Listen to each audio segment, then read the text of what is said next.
What's going on, guys? Welcome back to the channel. We are finally back to work on the limited edition burnt Brutale. This is its current state. Now, like you just saw, we created our own plug for our original burnt ignition module. Now, if you need a refresher on why we're doing that with the old ignition module, let me connect the battery real quick. Here's the battery from my old R1M. Got juice. We've got our battery installed. I plugged up the ignition once again because I had it unplugged. The dash is still connected. Now we will turn that key. Key going in.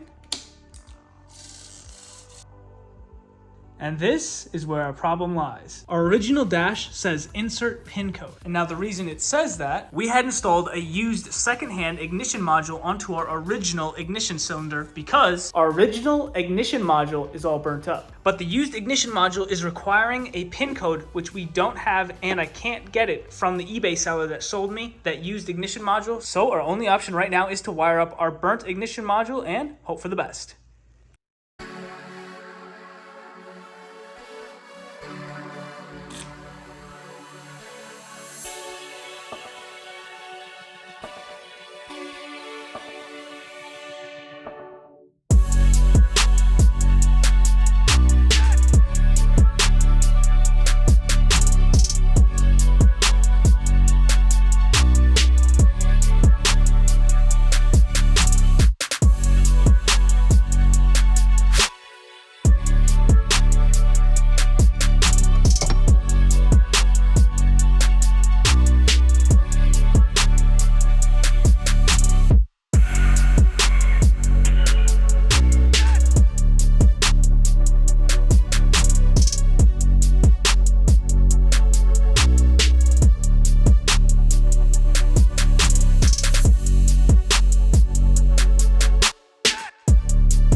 We are in. I just need to connect the handlebar real quick. Okay, they're both connected. Now the dash should change when I click this button. Headlamp, IMU, hold OK to enter main page.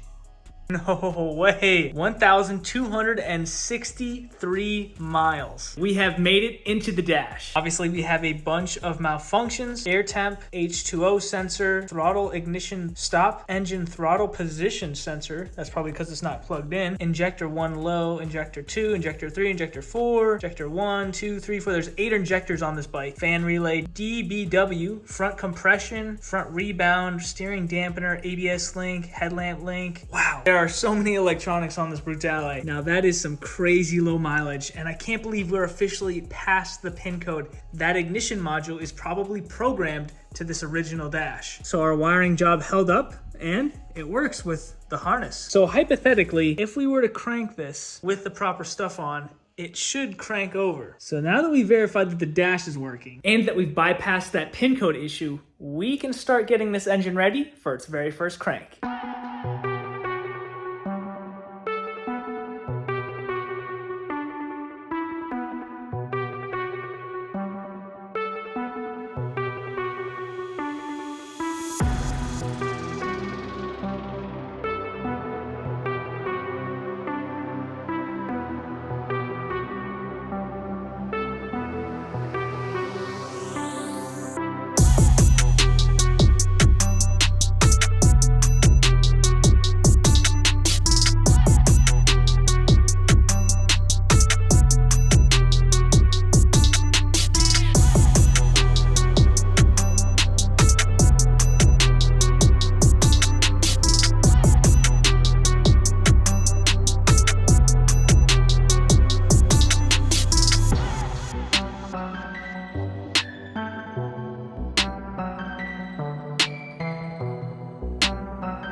Well, you might be wondering why we have the oil pan and the oil filter assembly out once again on this Brutale. Because we have already taken this apart once before. And the reason is this piece. I had found this piece laying in my tool drawer right here, and I somehow remembered that this goes on the oil filter assembly inside that Brutale's oil pan. I'm not quite sure what this piece is for, but it slips right in there with O-rings on both sides. All right, now stay with me. The other piece slips in right there. I'm not too sure what the purpose of this piece being separate is, but there is an extension to the oil pan that sits in between the oil pan and the block, creating a bigger gap. And I wonder if this piece makes up for that gap. Anyway, we forgot to install it to begin with. Now it's back on with brand new O-rings. We can fix these O-rings on the oil pan that we have previously installed, and then clean up the bottom of the motor. And since we're already this far deep, we do also have a bunch of holes in our oil filter because of the heat. It actually melted those strands on the bottom. So we did get a replacement for this. And that brings us to right now, where we're about to crack open $8,000 worth of OEM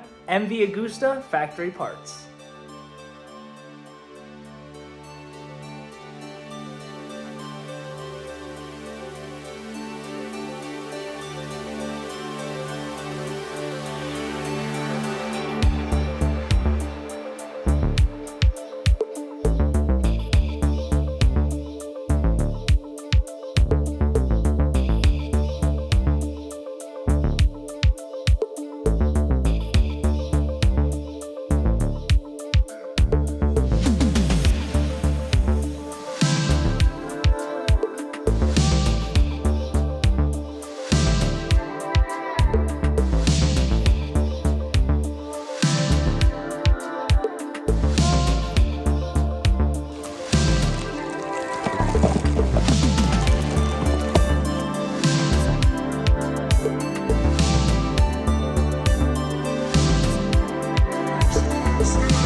Well, our oil pan is back together once again, and we've got all the correct components installed this time around. Brand new O-rings inside for all of the connections, and we finally have another oil pan gasket. The first time around, we replaced this top layer oil pan gasket, but I forgot I needed to order 2 of them, so we ordered another one, and we just threw on the new one on the second layer. Then we torqued everything down. Now we need to install our oil cooler lines and reinstall our exhaust system and get this thing ready for its very first crank.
Well, two very important pieces for the Brutale have arrived. One of them is a starter cable that links the starter relay to the starter on the motor. And this other one they call a Hall effect sensor. This Hall effect sensor was a couple €100, so very expensive. And it must tell the position of something on the side of the transmission because this pin slots way up in there, right on the side of the engine. So let's install this sensor because I believe this is the last hole I have to fill on the side of the engine. And we'll have to connect our starter cable from the relay to the actual starter. And previously we did try to clean the exhaust the best we could with some WD-40 and Scotch-Brite, but as you can see there are so many splotches on the top of this rear exhaust section. And I think that's because when this blew open and caught fire, all of the fluid in here dripped down onto this exhaust and created all these spots in the middle. Because I was scrubbing for a while and I couldn't get any of this out. But on the side that didn't get in contact with that, it is pretty decent. We also installed the rubber mounts for the throttle bodies so we can officially install our throttle bodies in place, connect all the injectors up, as well as the throttle body plug down here and the plug up here. We also have some brand new liquid moly oil for this Brutale that we're going to put in it once we get those cables connected.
All right, this is it. Let's see if it cranks. All right.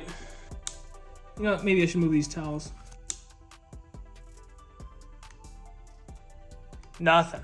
We've got it plugged in. It's connected right here. That's to the handlebar, but we get nothing. Well, it was a valiant first attempt. I think we're missing some relays, which is why it's not cranking. We've got the ECU plugged in. We have a battery hooked up to the relay. The relay's got a fuse in it. The relay's connected to the starter. Starter's connected to the motor. We've got all our coil packs connected. Throttle body's connected. First row of injectors is connected. Maybe I have to connect the other row of injectors. I don't know. But over here, we've got two of these fuse box relays. And then I believe there's another one that goes to this and this, which is what might be holding me up. Because everything else is suspension related or accessory modules. Like this is for the rear suspension. This whole harness is for the front fork suspension and the MV Agusta electronic suspension.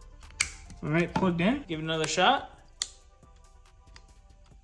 Nothing. There's actually two open relay connectors back here. So I do need the relays for these, which I think is why it's not starting. Well guys, that's gonna be it for tonight. We will catch you guys in the next one. See ya.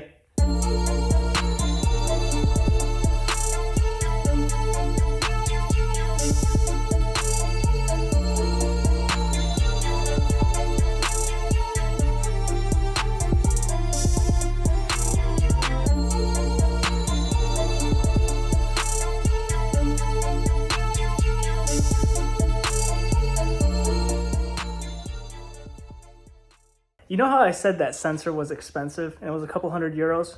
Let me correct myself. Everything on this bike is a couple €100.